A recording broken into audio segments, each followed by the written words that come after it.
Punjab university Chandigarh के छात्र संघ के चुनाव ने हरियाणा की सियासत में बड़ी खलबली मचाने का काम किया है। बेशक छात्र संघ का चुनाव तीनों ही बड़ी पार्टियों की छात्र इकाइयों यानी एबीवीपी, एनएसयूआई और इनसो में हो रहा है, लेकिन इस चुनावी दंगल में बड़ी पार्टियां भी कूद पड़ी हैं और इस चुनावी संग्राम के चलते ही तीनों ही पार्टियों के आपसी रिश्ते उलट-पुलट हो गए हैं, बिखर गए हैं। इस चुनाव को लेकर जहां बीजेपी और जेजेपी के रिश्तों में खटास आ गई है, वहीं पहली बार जेजेपी और कांग्रेस की नजदीकियां हो गई हैं। बीजेपी की छात्र इकाई एबीवीपी ने चंडीगढ़ यूनिवर्सिटी के चुनाव को लेकर जेजेपी के साथ विश्वासघात करने का काम किया है। पिछले चुनाव में दोनों ही पार्टियों ने मिलकर चुनाव लड़ा था और बड़ी सफलता हासिल की थी, लेकिन इस बार बीजेपी की छात्र इकाई एबीवीपी अपने वायदे से मुकर गई है और उसने जेजेपी को झटका देते हुए इनसो के साथ गठबंधन करने से इनकार कर दिया और विरोधी खेमे को समर्थन दे दिया। इनसो भी इस विश्वासघात के चलते गुस्से में आ गई और उसने भी बीजेपी की घोर विरोधी और अपनी भी एंटी पार्टी कांग्रेस की एनएसयूआई से हाथ मिला लिया। पहली बार एनएसयूआई और इनसो मिलकर चुनाव लड़ रहे हैं, वहीं बीजेपी के लिए उन्होंने बड़ी समस्या खड़ी कर दी है।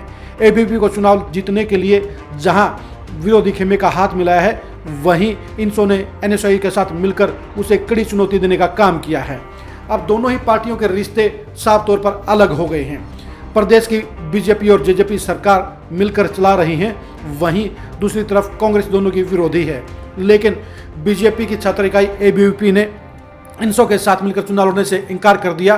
पिछले 10 दिन से लगातार एबीवीपी के नेता और बीजेपी के बड़े नेता भी ये आश्वासन देते आए थे कि एबीवीपी इनसो के साथ ही मिलकर चुनाव लड़ेगी, लेकिन 2 दिन में ही बीजेपी ने और एबीवीपी ने पाला पलट दिया और उन्होंने अपने फैसले को पलट दिया।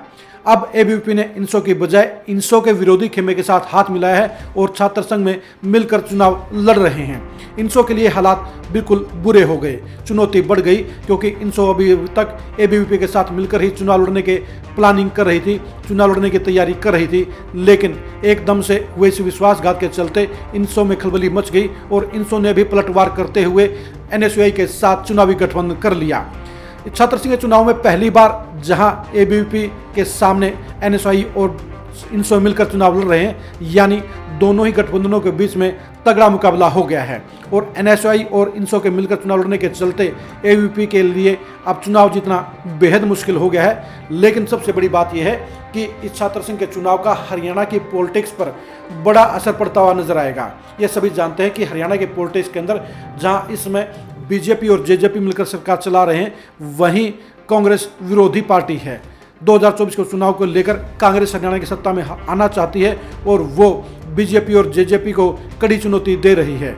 लेकिन पंजाब यूनिवर्सिटी के छात्र संघ चुनाव ने तीनों ही पार्टियों के रिश्तों को उलट-पुलट कर दिया है। अब वहां पर इनसो और एबीवीपी जहां अलग अलग खड़ी हैं, वहीं अप्रत्याशित तौर पर एनएसयूआई और इनसो की दोस्ती हो गई है। यानी जिन पार्टियों के बीच में कोई समानता नहीं थी, विचारधारा एक नहीं थी, वो दोनों ही छात्र इकाइयाँ एनएसयूआई और जेजेपी की इनसो इकट्ठी हो गई हैं और एबीवीपी अलग हो गई है। पहले यह लग रहा था कि एबीवीपी और इनसो दोनों ही मिलकर चुनाव लड़ेंगी, दोनों के ही छात्र इकाइयाँ, दोनों ही छात्र नेता इस बारे में एकजुट भी थे, लेकिन एबीवीपी के कुछ नेताओं को ये लगा कि ये दोनों का गठबंधन उनको रास नहीं आएगा और उन्होंने ज़्यादा के लालच में, ज़्यादा पोस्टों के लालच के अंदर इनसो के विरोधी खेमे के साथ हाथ मिला लिया। एबीवीपी चाहती थी कि इनसो सेक्रेटरी का चुनाव ना लड़े, लेकिन पिछले चुनाव में भी इनसो ये पद जीत चुकी थी, इसलिए उसने नीचे के पदों पर चुनाव लड़ने से इनकार कर दिया, जिसके चलते बीजेपी और एबीवीपी के नेताओं ने इनसो के साथ खेल खेल दिया और उन्होंने करारा झटका देते हुए इनसो की बजाय विरोधी खेमे के साथ हाथ मिला लिया और पैनल उतार दिया। इनसो के लिए करारा जवाब देना जरूरी था। बेशक एनएसयूआई और कांग्रेस दोनों ही जेजेपी और इनसो की घोर विरोधी हैं, लेकिन बीजेपी की एबीवीपी द्वारा आंख दिखाए जाने के चलते, गद्दारी किए जाने के चलते, विश्वासघात किए जाने के चलते इनसो के लिए पलटवार करना जरूरी था। इसलिए उसने चुनाव जीतने के लिए और एबीवीपी को हराने के लिए कांग्रेस की एनएसयूआई से समझौता कर लिया।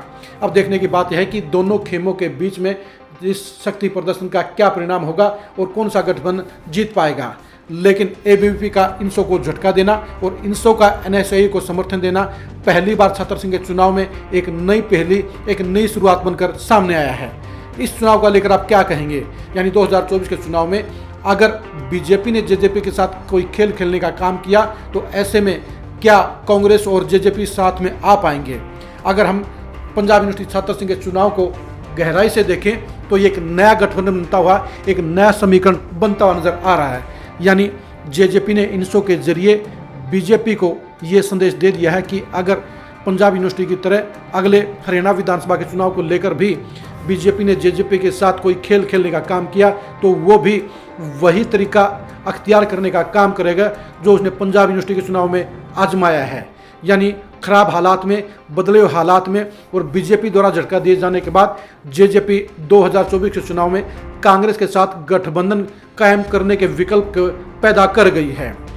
2024 के चुनाव को लेकर बेशक इस समय जेजेपी एनडीए का पार्ट है और पिछले एनडीए के बैठक के अंदर जेजेपी के दोनों बड़े नेता अजय सिंह चौटाला और दुष्यंत चौटाला शामिल हुए थे। दोनों ही पार्टियों के 2024 के लोकसभा और विधानसभा चुनाव साथ लड़ने के कयास भी लग रहे हैं, चर्चाएं भी हो रही हैं। अब दोनों पार्टियों के गठबंधन के टूटने की बात और अफवाह गोल हो गई है और दोनों ही पार्टियों के नेता अब 2024 को लेकर पॉजिटिव बात कर रहे हैं। दोनों के पार्टियों के गठबंधन के टूटने को लेकर न तो कोई चर्चा है न ही कोई दावे हैं।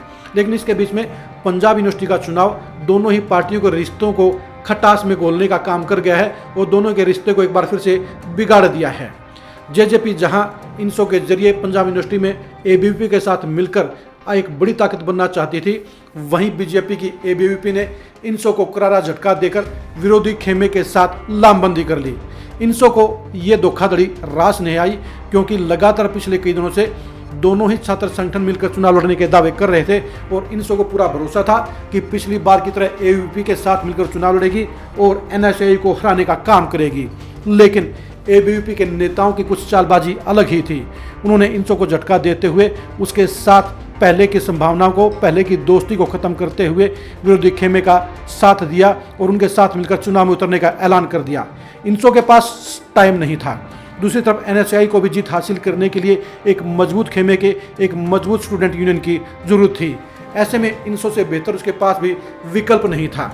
दोनों ही स्टूडेंट इकाइयों की मजबूरियां एक समान थी, इसलिए एनएसयूआई ने भी इनसो के साथ हाथ मिलाने में गुरेज नहीं किया और इसलिए अब दोनों ही विरोधी खेमा इस चुनाव के अंदर मिलकर चुनाव लड़ते हुए नजर आ रहे हैं। यानी छात्र संघ के चुनाव में, पंजाब यूनिवर्सिटी के चुनाव में पहली बार जहां तीनों पार्टी की छात्र इकाई अलग अलग मोर्चों पर लड़ाई लड़ रही हैं, जहां दोस्ती दुश्मनी में बदल गई है और दुश्मनी दोस्ती में बदल गई है, वहीं अब इसी चुनाव के आधार पर 2024 की हरियाणा की सियासत की नई कहानी लिखने का आगाज भी हो सकता है।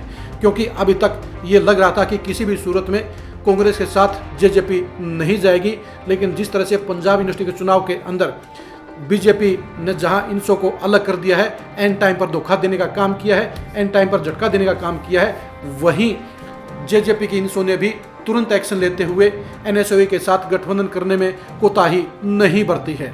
यानी बीजेपी के खिलाफ छात्र संघ के चुनाव में कांग्रेस और जेजेपी दोनों की छात्र इकाइयों ने हाथ मिला लिया है और ये गठबंधन कहीं न कहीं 2024 के चुनाव में, बड़े चुनाव के अंदर यानी लोकसभा और विधानसभा चुनाव के अंदर भी एक नए विकल्प की कहानी को बयान कर गया है। अब देखने की बात यह है कि इस रिश्तों की खटास का अब हरियाणा की सियासत पर क्या असर पड़ेगा। क्या छात्र संघ के चुनाव को लेकर आने वाला परिणाम क्या बीजेपी को नाराज करने का काम करेगा? क्या बीजेपी की वायदा खिलाफी के खिलाफ इनसो का ये रुख जेजेपी के नेताओं में भी आएगा? क्या रिश्तों की खटास और नए गठबंधन के समीकरणों की कहानी अगले विधानसभा चुनाव में लिखी जा सकती है? पंजाब यूनिवर्सिटी के चुनाव ने तीनों ही पार्टियों के समीकरणों को बिगाड़ा है, तीनों ही पार्टियों के रिश्तों को बदला है और ये रिश्तों की नई कहानी हरियाणा की सियासत में नई कहानी लिखने का काम कर सकती है। अब देखने की बात यही है कि पंजाब यूनिवर्सिटी के चुनाव में तीनों ही पार्टियों के गठबंधन में से किसको सफलता हासिल लगती है और कौन से गठबंधन के सपने चकनाचूर होते हैं। पंजाब यूनिवर्सिटी के चुनाव की खबर के लिए और हरियाणा में बीजेपी, जेजेपी और कांग्रेस के चुनावी रिश्तों को समझने के लिए आप लगातार खरी न्यूज़ के साथ बने रहिए। आप हमारे फेसबुक पेज को लाइक कीजिए और यूट्यूब चैनल को सब्सक्राइब कीजिए। नमस्कार।